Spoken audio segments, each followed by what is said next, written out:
We're Hassani and Danielle Pettiford, and we're a real couple with real problems who almost called it quits. I was very frustrated. I became very disconnected, very jaded and cold. We have 4 children, going on 20 years of marriage, and we practice what we preach. Our mission, to change the way couples relate to one another and teach them the skills needed to improve the quality of their relationships. This is the Couples Academy Show.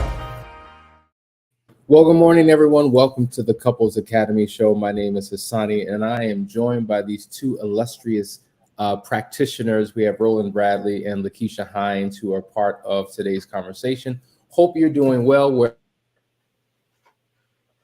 I know who you are, so we could begin to just honor you and thank you for being a part of the program. Listen, before we get started, make sure you take the time to like, share, and subscribe. That's right. We come on every single day and several nights in the evening, several shows in the evening, and we want you to be a part of that. And when you subscribe, you get notifications, and you also are part of the community, which means that you can now share this with those in your community who need this information. A couple quick announcements. If you don't know, Christmas is right around the corner. It is Sunday. Have you done your shopping? Have you done what you were supposed to do? Then we have New Year's Eve. Then we have New Year's Day, and we are in a new year, and there's a lot coming down the pike for Couples Academy. First things first, Last Chance Weekend. It will be happening the second weekend of January. If you have not registered, please go ahead and do that. We're still kind of chewing on all of the testimonials that we received from couples who are part of last ones. And I want to show one to you right quick, and then we're going to get started with today's show. Hi, my name is Frida Blair. I'm from Winchester, Kentucky, and we were here for the last chance, and I'll tell you the truth. This has been the best thing that we have ever invested in. We are just excited and glad that we came this weekend. We are changed. Transformation happened. If you want a blessing, you've got to get here. You've got to come.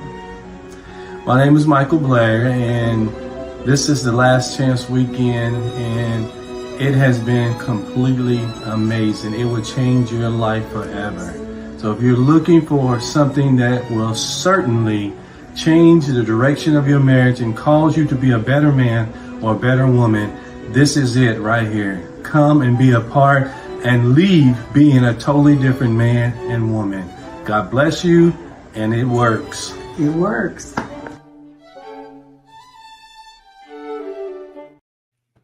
Lakeisha, wasn't that an awesome couple? Oh my God, I was just sitting here thinking, I love them. They were amazing. You know what? I want to add on to something that they said, though. You know, it works if you work it. That's the truth. It works if you work it. So, you know, we just ask when people come for Last Chance Weekend, show up with an open mind and open heart and be ready to receive. You know, it will work if you work it.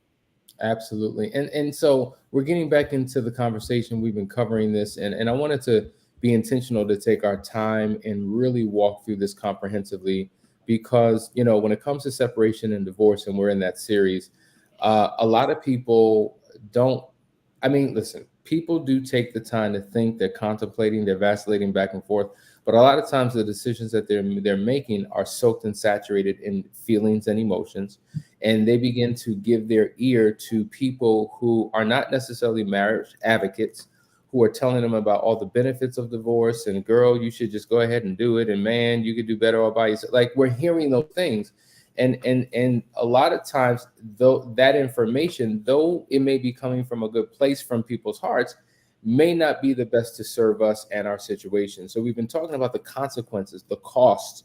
On yesterday, Roland and Gonzalez talked about the financial costs and how it impact one's financial assets. And today we're going to talk about real estate. This is a huge piece to deal with, because when you think about the average American, our wealth is tied up in real estate. You know, I've been listening to so many, you know, shows and podcasts about Kanye West, right? And how Kanye West was a billionaire, but most of his money was tied up in shares in the company. It's not like he had that liquid in the bank, right? So when you think about all the top CEOs in the world, those who are billionaires, tens of billions, hundreds of billions, the valuation of the company determines their wealth. Likewise, the valuation of a home determines one's wealth. And so when couples divorce, it has an insane financial impact on their financial sustainability. So that's why it's worthy of us having this conversation today. So we're going to dive right in and really unpack it in a multitude of ways. So first of all, before we do that, thoughts, anything you two want to say on this whole topic of real estate and how it really has an impact on the individual standings of the husband and the wife when they part ways? Yeah, I think the more real estate you have, the trickier it becomes. I think that it just gets messier the more real estate you have. I think about a couple who are both real estate agents, and one of their main things, like their livelihood, their bread and butter is real estate property. And they would flip homes, and like, so they have all these properties that they've acquired. And so thinking about divorce, like, how do you even go about dividing up these assets when they're properties that were acquired together? And when they're in the middle of a flip, or they're in the middle of a reconstruction or something, like, what do you do? How do you divvy all of that up? And it just gets trickier. Like I said, the more real estate, the more property you have, the more difficult I think it becomes, should you decide to go that route with divorce. And the flip side of that is the fact that we become so selfish in thinking that I just want to get out of this. I just want to do whatever I have to do to move on. And like you said, your homeboy is telling you one thing, your girlfriend is telling you another thing, but nobody is considering the financial impact that it is going to have on both parties. And so, yeah, we're thinking that we're going to have the meal ticket or the lottery ticket once we get this divorce and separate all of these properties and stuff like that. But that's not always the case. We have to remove ourselves from the selfishness of just thinking of oneself and consider all of the facts in the matter. Absolutely. All right. So let's dive right in. There's a number of components we're looking at. Number one, and let's just go through them quickly. There's the primary house, the vacation homes, the rental properties, the business properties, the evaluation of costs for those properties, the capital gains tax complications, and the credit complications. But first, let's deal with the primary home. Let me just tell you a quick story. I literally just got a text on my phone literally yesterday morning about a couple who unfortunately did not go through the process. One spouse was not interested, and it led to their divorce. They divorced, and now the wife is in a horrible financial state where she actually is considering where she can find a homeless shelter, right? Because the divorce happened. The house has yet to be settled. It's going to be settled. And in the meantime, she's homeless. There were statistics that suggested that divorce impacts women far greater than it does men, because in most households, the man is the primary provider. And even if they both work, he may make more money than the wife. So he's able to bounce back from that perspective in a way that women often can't. Now, it is true that men do have a financial strain because all the things that they're responsible for paying for. But could you imagine? We were not in a great place. We were emotionally disconnected. We didn't like each other, but we were in the same home together. And now, as a result of this marriage coming to an end, I now am homeless and no longer have access to my primary home. So there's a lot happening with that primary home. You two can feel free to speak into that. Well, we spoke about it on yesterday, to your point that women over 50 that gets a divorce, they lose 45% of their standard way of living. So when you consider that amount of percentage of your lifestyle changing, and now you're having to readjust to a new lifestyle with minimum means, that means that the impact of what has happened is much greater than you investing into saving the marriage. On the other side, it's only 21% for men. So to your point, men have a faster or better chance of recovering or bouncing back, if you would, from the divorce. And women find themselves to a degree struggling until they can get over the hump of what has happened. And so it's something that, the consideration of having a divorce has to be very well thought out. And it can't just be based on emotions of, I don't like this person anymore, I have fallen out of love, and not invest into saving the marriage. Mm-hmm.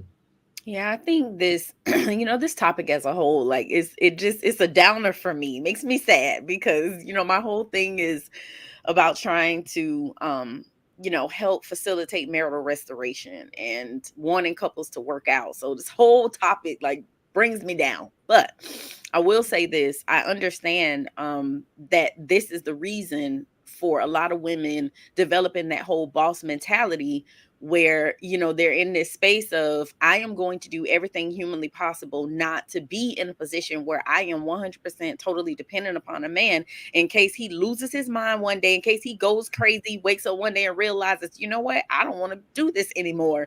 And so she's not left destitute, to your point, Hassani, with this couple that you just gave us an example of, with this woman ended up basically homeless and has no place to go. This is why a lot of women turn to being more self-sufficient and being more independent, so they don't end up in this type of predicament. And God never intended for it to be this way. So true. And when you really get into the weeds of what happens when people are trying to determine what to do with their home, oftentimes they kind of try to determine, okay, so for instance, I know someone who wants the house, right? They're in a beautiful home, like 5,000-6,000 square foot home, 5 bedrooms, but there's only 2 of them. They're getting a divorce, and there's such an emotional attachment to the house because I built this house. I put in the custom cabinets, and I'm the one who determined what type of carpet and the color of the paint. And so even if it's not financially expedient for you to maintain it, your emotions won't allow you to release it. And so now that puts you in a financial bind as well, because now you're responsible for that home and that mortgage and all the bills associated with it all by yourself. What a financial strain. And so oftentimes you have 3 types of scenarios that take place. One spouse keeps the home by buying out the other's legal interests, right? That happens. One spouse keeps the use and occupancy of the home for a specific period of time, after which the house is then sold. And then the house is sold immediately and all the equity is split between the spouses. Now, that happens oftentimes, but that takes time. I mean, depending upon the market that you're in, putting that house up for sale, it could take some time. And so what do you do in the meantime? And then the reality is, once that house is sold and the equity is split, now you suffer the possibility of capital gains taxes if you don't do something with that money. So it's just like, man, not only am I losing my home, yes, I'm getting a piece of the equity, which is fine, because now I got to cover all the debts that I just incurred by making this decision. And now I got to find temporary housing, which is not the same as permanent housing. So I can rent. Yeah, I can rent somewhere for a year, but what am I going to do with all this other money? Am I going to put it in my savings account and live off it? I can't, because if I do, now I have a major tax consequence because of capital gains taxes.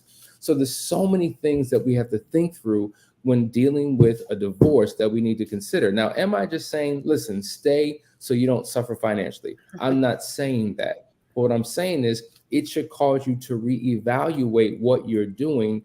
And think about this. People often talk about counseling. Oh my God, it's just so expensive. And I don't know, I want to put my money into all this. Think about the cost if you don't go to counseling. Yeah. This is what we're talking about now. What a greater cost. So we talked about the typical divorce can be anywhere between, $15,000 to $30,000, depending upon the state that you're in. And that's on the low end. If it's contested, it can go up as much as $100,000. But then the cost of the real estate, the cost of the taxes, the debt that you're going to incur, if you just took a portion, a sliver of that, and invested it into your marriage, what a difference it would make. And this is why we do what we do, to help people from jumping into that financial quicksand. So anyway, we're just getting started, guys. I hope that you're hearing something that is impactful for you. What we're going to do is go to a quick commercial break, and we will be right back right after this. Stay tuned. Couples Academy is committed to serving couples around the world by reaching beyond cultural lines and language barriers. We are proud to announce that we now serve the Spanish-speaking community. So whether you're here in the United States or abroad, Couples Academy has a place for you. Couples Academy se compromete a servir parejas de todo el mundo, superando las fronteras culturales y las barreras del idioma. Ahora, estamos orgullosos de anunciar que servimos a la comunidad de habla hispana. Entonces, ya sea que estés aquí en los Estados Unidos o en el extranjero, Couples Academy está aquí para servirle.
Hey guys, we're back. Hold 1 second, 1 second, 1 second. We're back. You're watching the Couples Academy show. There was a great comment that came in that I want to address, and it's from friend Sheska. We're working on the relationship and doing better, but we have down days. Recently, we tried selling the house to move to a new one and continue moving forward, but the market isn't helping. So stressful. This is what I'm saying. So think about this. You put your house up on the market. In your mind, you're thinking, okay, quick sale, we'll have this amount of money, we can do this with it. But it's sitting on the market for 2, 3, 4, 5, 6, 7, sometimes 10, sometimes a year, all these different months. And now financial consequence, financial tax. Gorgeous Well says something powerful. Hello, whatever happened to you married, I'm sorry, to You married to become one. Yeah. What your is now you both? What's yours is now both of yours, even when you divorce. Am I tired? Like what's mine is yours and what's yours is mine. That's what she's saying. That's what she's saying. And it's true because, it's interesting when it comes to this. One of the most important things for homeowners to remember is that in the case of divorce, like the majority of the assets or property accumulation during the marriage is now marital property. Yep. Meaning that it's owned by both spouses. And in divorces, the name on the title or the deed doesn't always matter. This is the case unless the property was given as an inheritance to a particular person. But yeah, so whether, one person has their name on the title, one person has their name on the deed, whatever the case may be, the mortgage, but none of that matters because it's joint property, at least in most states. Yeah. And so when divorce takes place, it's a tremendous impact. That's why people don't know what a lien is, what a chain of title is, what equitable distribution is. They don't know what inherited property actually is by definition, a warranty deed, a quitclaim deed, a postnuptial agreement. And not having this knowledge, you will suffer when it comes to that divorce. And so there's so many other ways that you can go. But we've been talking about primary real estate. I want to jump into the next one, and that is vacation homes and rental property. Now, there's not as much as an emotional tie and attachment like a primary home, but at the same time, this is where we went every summer. This is where we took our family. This is where we really shared memories that we've held on forever. Guys, what are your thoughts on vacation properties and rental properties? Well, yeah, I actually was sitting here thinking about a story that I just heard from Michelle Obama, and she was talking about how every Christmas they go to Hawaii. They have a property every Christmas. That's what they do. So yes, there will be some emotional ties to a vacation home if it's something that is utilized on a regular basis with the couple, with their family, with their kids. Like you said, like there will be memories there. So there is a connection and attachment there. And going back to my example of the couple who are both real estate agents, and they will have rental properties. And again, how do you go about separating all of that? You were talking about post-nuptials, and like the average person doesn't have a prenup, right? Like people who have prenups are people who have millions and billions of dollars typically, right? The average person is not having those. And even a post-nup is typically someone who has acquired an exuberant amount of wealth. And even with a prenup and postnup, sometimes it still gets messy when you try to divorce. So, for me, I think it's all about putting that time, that money, that effort, and that energy into getting support, into getting counseling before you get to this place, or when you see that you guys are moving in that direction.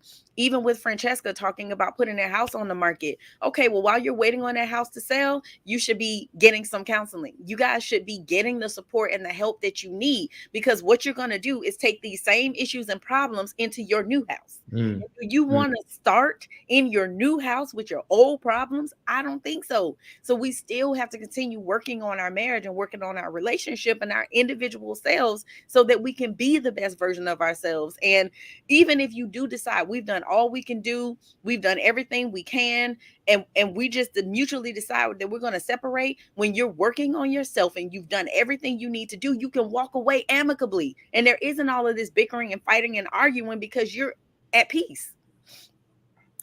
Yeah. And the other thing you said, Hassana, you mentioned all of these terms, all of this terminology that most people don't have. Most people don't even know what you were talking about. And now you have to pay someone to explain to you everything that goes along with selling this house, with buying this house, with putting it up for sale and going through the divorce. And so now when you talk about compounding expenses, you're talking about expense on top of expense on top of expense, not just because, oh, I got a lawyer and they're going to handle it. No, now you're paying for everything that lawyer knows. Now you're having to pay for the appraisal, what they know. Now you're having to pay for, the inspection for what they know. You're not paying for what they do. You're paying for what they know, because obviously you don't know. And it's here again, now you're paying for all of these expenses that, you know how it is. We're going to the movie. No, you're not just buying a movie ticket. You're buying a movie ticket. You're buying popcorn. You're buying drinks. You're buying candy. You're buying a whole works.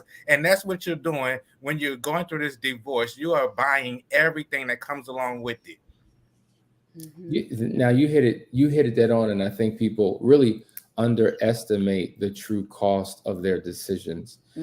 It's just like, man, when you got married, were you really on solid ground? Did you really have a true foundation? Because so many get married because they're in love and they spend all this money on a wedding and then wind up spending 2-3 times that on a divorce. And it's just like, man, what did I really do? Was I really ready?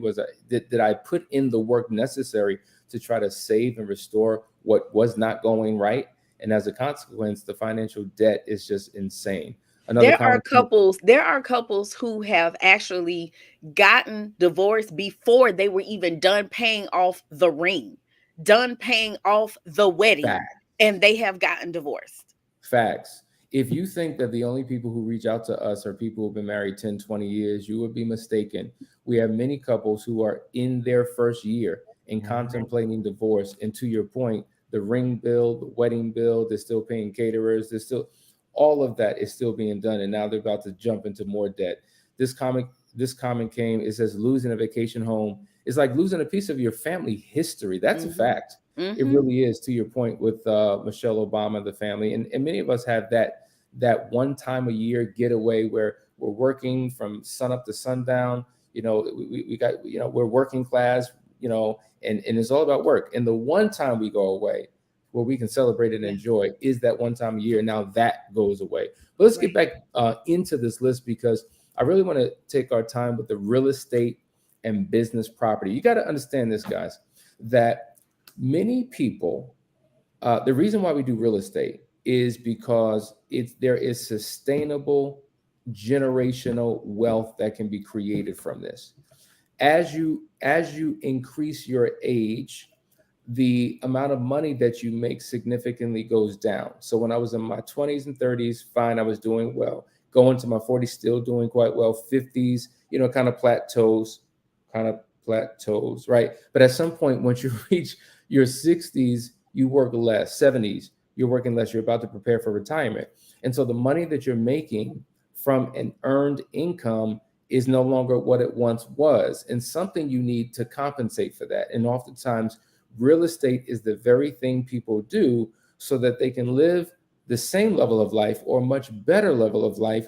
But when the divorce happens, everything that we have been planning for, working towards, all the investments that we've made, it goes away. I know a couple right now. We just did a private marriage intensive.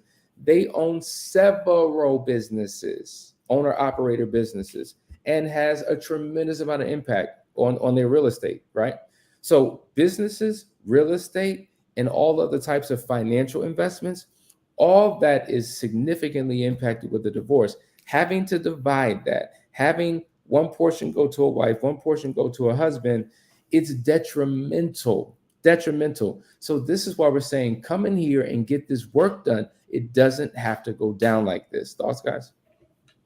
Yeah, I would say, again, making an investment into your marriage is the best investment you can make. So you have all of these businesses, you have all of these properties, you have all of these homes. And what is it to have all of these things and not be able to share it with the one you say you love? And so then we're going to go and we're going to get a divorce. And the only thing we're doing is leaving one person, bringing all of our problems to another person, because you cannot run away from yourself. And that goes back to doing the work on ourselves to have better marriages. So now you start marriage hopping, if you would, from one marriage to another, wondering why you're running into the same problems. Perhaps you're the least common denominator in every marriage you go to. And so now if you do the work on yourself, you can obtain the finances you have, you can obtain the businesses that you have and the properties that you have, and your legacy can be a true legacy and not something you're just talking about, wishing and hoping for, but it can be a real thing. Yeah, that divorce with a business, oh my gosh. Again, like the more assets you have, the trickier it becomes, right? Divorce with a business involved is like an iceberg. It's not what lies above the surface that can sink you, it's what's lurking underneath. So really when you think about having a business, there's more than one way of trying to determine the value of that business and what part of it or what percentage of it is considered marital property. And so there's many, many different ways that you have to go about evaluating and assessing that because it's different for every couple who has a business, different for every business. It depends on, what state you're in. And there's so many different methods that you can go by to evaluate that business. But again, it becomes so difficult. Back to your previous point, Hassani, about how it really is a very difficult thing to do when you have all of these assets and properties, when you're trying to assess what part of it is marital property and what part of it is not, and what should be included and what should be excluded. And the one thing I wanted to talk about earlier was about control. When we are trying to decide whether or not we're going to divorce, one of the things that I think everyone's trying to hold on to is some level of control. And even when they move into making that determination that, okay, this is what we want to do, when we start trying to divide these assets and we start trying to divide the children and all these different things, we're trying to maintain some level of control. And if there was infidelity involved, and that is the primary reason why the couple is getting divorced, then there's definitely a lot of control typically that they're trying to hold on to, because I had no control over you cheating. I had no control over you lying. I had no control of this other person. And God forbid you try to get that affair partner into that marital property, or if that affair partner is a part of that business, you're going to get even more pushback. It's going to be even more difficult when you have to go to court, because that spouse who is the betrayed many times is intentionally trying to make it difficult because they're hurt. Absolutely. I was just talking to Roland before we started the show, and I said, if people never believed that marriage is a business, try getting a divorce, and you're going to realize how much of a business it actually is. Yes. And so you want to learn how to handle your business and do it right, both in terms of the partnership as well as the companionship. Listen, guys, I hope you got something out of today's show. It's important for us to really dig into the details, so that you really can have a logical conversation with yourself and your partner and not an emotional one. You don't have to go down the same path so many others have. If you think that divorce is the pathway to happiness, unfortunately, you're mistaken. It compounds the pain upwards of 5 years beyond the divorce. And so that's why we're here. We focus on affair recovery, but also divorce prevention. That is our tagline. That's what we're standing on. That's what we believe. So if you're in that place of indecision, if you're vacillating back and forth, if you want to know a better path to take, reach out to us, couplesacademy.org. We would love to serve you. And I know during this holiday season, you got a lot going on in your mind, but let us guide you through this season to get into your new season in 2023. Guys, we love you. We'll see you tomorrow as we continue this conversation. Take care.